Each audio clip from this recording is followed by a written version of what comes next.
Okay, now I'm going to tell you about my bear dream. And I just had this a couple of months ago.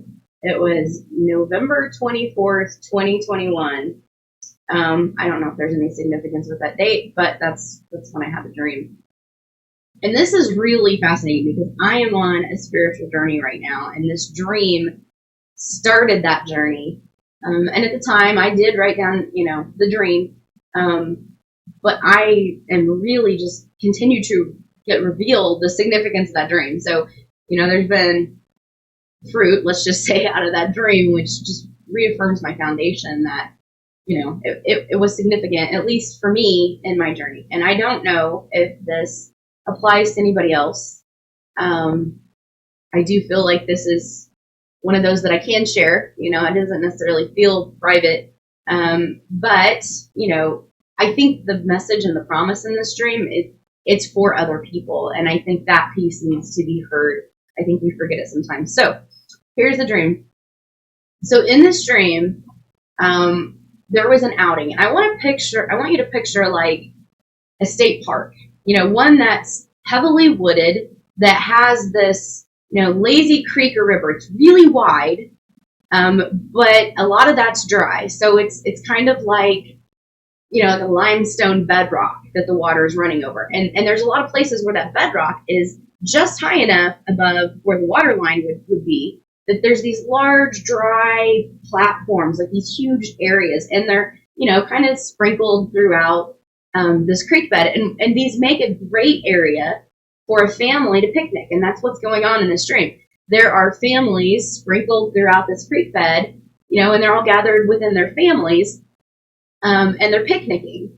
Now, in between these flat platforms are pools of water, like deep pools. So these would be like perfect swimming holes, right? In between them, the swimming holes aren't huge. They're kind of limited, but they're sprinkled around. And so I can't say that I saw people swimming. I can't say that I didn't. But what I did notice is that over to my left, in one of those deep pools, were 3 baby bear cubs. And they were playing. So they were jumping into the water and swimming and jumping back up on the platform back in. And they were staying contained in that one spot. So in this dream, I was pushing a cart with supplies. I don't know what those supplies were, but I was trying to deliver those to the different families. Now, if you can imagine navigating this creek bed, trying to push the cart through the dry areas around the people, it was really difficult to get to the families that were further out in the creek or further down. And in a lot of places, there was this path, and I needed to go over by the bear cubs to get the path I needed to then go on down. The problem was that there was this large bear, away on a perch watching over the 3 bear cubs. And if I would step foot, I didn't even have to be close. If I would just move towards the direction of where those bear cubs were, that bear would come down off its perch and start to head my direction. And I knew that I couldn't go near the bear cubs or this bear was going to come get me. So I did this little song and dance trying to find other routes to get around and deliver my supplies. And this went on for quite some time. I just kept working. I just kept, going through it. And so it came to a point where I guess I was restocking supplies. So at this point, I can't say I saw cars, but this is the picture in my head, is like a state park where you've got this creek bed and these hills, and it's all heavily wooded. And then you have a stone staircase that comes up from the creek up this hill. Part of the way up the hill, once you get towards the top, there's this huge stone overlook. I mean, this is probably big enough to host an entire wedding reception, tables, dance floor, you name it. In the dream, it's empty. It's just all, open. And on the hillside, towards what I would presume to be like a parking area if you were in a state park, was a very tall stone wall. So you couldn't see beyond it. You couldn't see, the parking area. But for the other sides, it was this like waist-high stone wall around. So you could look out, down, over into the creek, and you could see all the scenery. It's open, right? And of course, from this platform, it connects to the stairs that go on down to the creek. So for the tall wall towards what I would presume to be the parking area, there were two doorways in this stone wall. They're just arched doorways, nothing fancy, right? And so at this point in the dream, I was coming from whatever was beyond that wall, and I was stepping onto this large flat platform. So in the dream, I had restocked. I'd stepped onto this large platform, and I was headed back down to do the thing that I was doing, delivering supplies. But what I didn't realize is when I walked into this overlook, I was, well into it. I didn't realize that there were two more bear cubs. So the three bear cubs are still down there playing in the pool, but now two more scampered through the other doorway, and they're running around and they're playing. And at this point, they have me blocked off. I can't go back to the doorways, to the big wall, without going in our direction. I can't move towards the staircase that takes me down to the creek bed without stepping in their direction. I'm blocked. I can't go anywhere. And so at that point, this big bear has decided it's had enough of me. Like, it's done. And so it comes at me very quickly. And at this point, I'm backed up against that waist-high wall, and I have nowhere to go. There's nothing. I can't fight this bear. And so in the dream, I'm afraid. I wouldn't say terrified, but I've just come to terms with this is it. I'm done, And this bear raises up on its back feet, and it takes its paw and it presses my head down against that waist-high wall. So I'm restrained. I can't move. I can just look up at this giant bear, And then it spoke, and it astonished me in this dream. Now, I've had some really weird dreams, but usually the weirdness feels normal in a dream, and it's only after you wake up that you're like, what was that? But in this dream, I knew bears could not talk, So now I'm just like in awe. And so it speaks, and it speaks with this deep man's voice. And it says, you are fortunate that God has you. And I mean, the words, it dripped with disdain. This bear wanted nothing more than to kill me. Like, it wanted to just be done with me, to end me. But it didn't have authority to hurt me. And so, I'm first off astonished at this bear speaking, but when I heard it speak the word God, I knew in this dream that this was profound. Bears don't talk, and when they do, and they say God, this is it, angel, this is a message. And so in the dream, all I could do is respond and say, I am fortunate, And so at this point, I'm still restrained. I haven't fought back. I haven't fought this bear at all. I've just yielded. But I know there's a promise there that he can't hurt me. He doesn't have the authority to harm me, even though he has me physically restrained. No one could ask, did he have the authority to restrain me, or did I give him the authority? Couldn't tell you. But at this point in the dream, I could see my church family.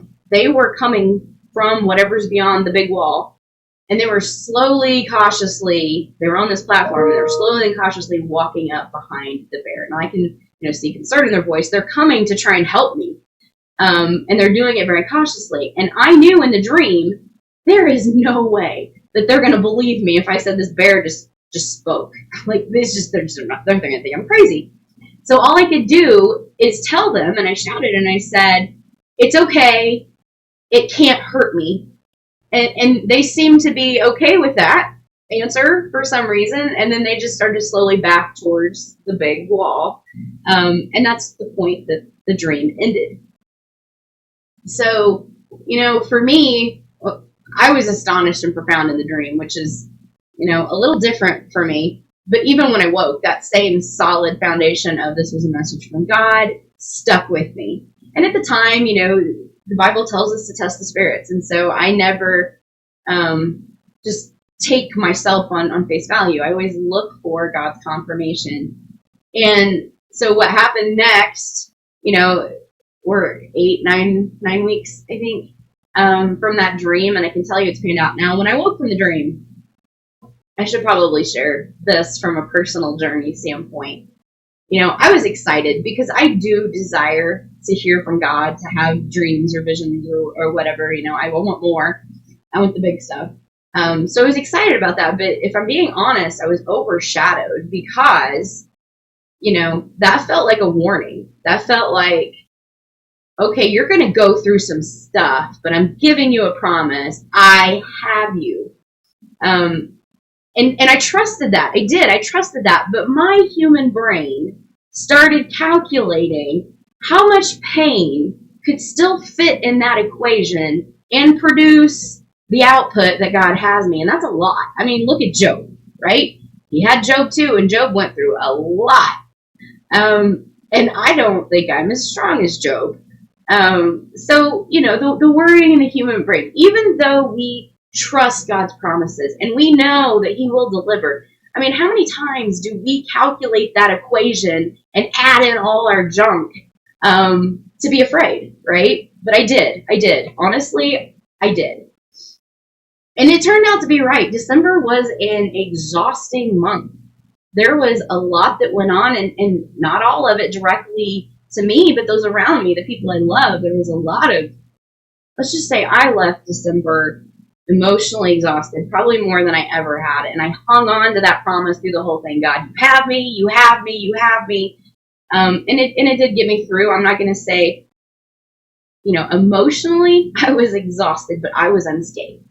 In that time, and it sounds strange to say that I was exhausted because in that time, God did some big things in my life.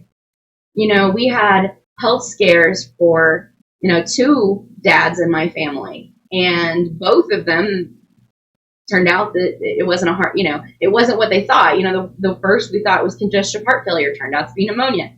Treated a few days later at home. My dad, the paramedics registered, his defibrillator had shocked him. The paramedics came, took the reading, said, you're having a heart attack. We got to get you to the hospital right now, and get to the hospital.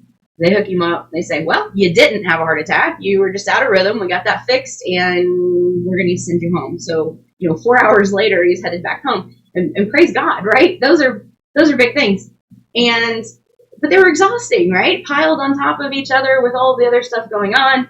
2 funerals in 2 weeks for people that I close to or love, lost somebody really important to them. And emotional, let's just say this, empathetic grief is exhausting. And you find yourself exhausted and tired, and you can't even talk about it. You can't, at least for me, and I'll tell you, I don't know what Paul's thorn was. Mine is guilt. That is my thorn. And so what I find is that I go through a period like this where, I come out unscathed, but I'm exhausted because there's so much around that, so much up and down emotion and empathetic grief. And so then what I find is that I'm worn down and I'm exhausted, and I can't even fellowship and talk about it, which, I don't like to talk about how I feel a lot, but sometimes I need to. But I couldn't because I felt guilty. It wasn't my mom. I didn't lose my mom. I was grieving for somebody who lost their mom. And so what right do I have to complain that I'm exhausted? And, our dads, they didn't have major heart events. It was something that was easily treatable. And, praise God, God's hand was on them. But I didn't even want to testify or brag on God for that because I felt guilty because there were so many people around me that were still praying for their miracles. So it felt like I was bragging, hey, God's got me in bubble wrap, and I never want to do that. But then, so I don't testify because I feel guilty about the people around me still waiting. And then I feel guilty about not testifying and bragging on God because I felt guilty. And then I feel guilty because I am guilty of having guilt. And I got to tell you, guilt is my thorn.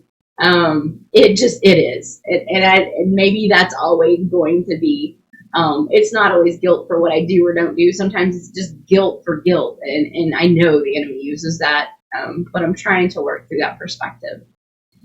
So anyway, that dream for me in my journey followed 6 weeks of just exhaustion of stuff in this world. Sickness, death, grief, pain, and again, I came out unscathed. I can't complain about that. And I don't know, it kind of feels like I was walking through a valley. And I do feel like God was showing me a mess that he wanted to clean up. Like, I think about a father walking you around the yard and saying, okay, that pile of leaves over there, you need to move them over there. And that stack of wood there, you need to get that cleaned up and move it over here. Like, just kind of, I'm not saying he was giving me direction by any means, but that's kind of what I suspect this is just, walking through that valley and saying, yeah, I'm not okay with all of this. I'm not okay with these people hurting. I'm not okay with that. I see it. I know it's there. I'm going to do something about it, and I'm not okay with it. Um, and I didn't realize the pattern of this till later when I sat down to write this in my journal. The 7th week was quiet. So I got a 7th week of rest. So I was coming out of there so exhausted, and then a 7th week of rest, getting my mind kind of whirled back around, working through, the hangover, if you will, of all of those emotions and stress. And then the eighth week started a spark on my new journey, and I will be sharing tidbits of that over time, I'm sure. The journey is very personal for me, but there's, I think, some good things coming out of that are shareable.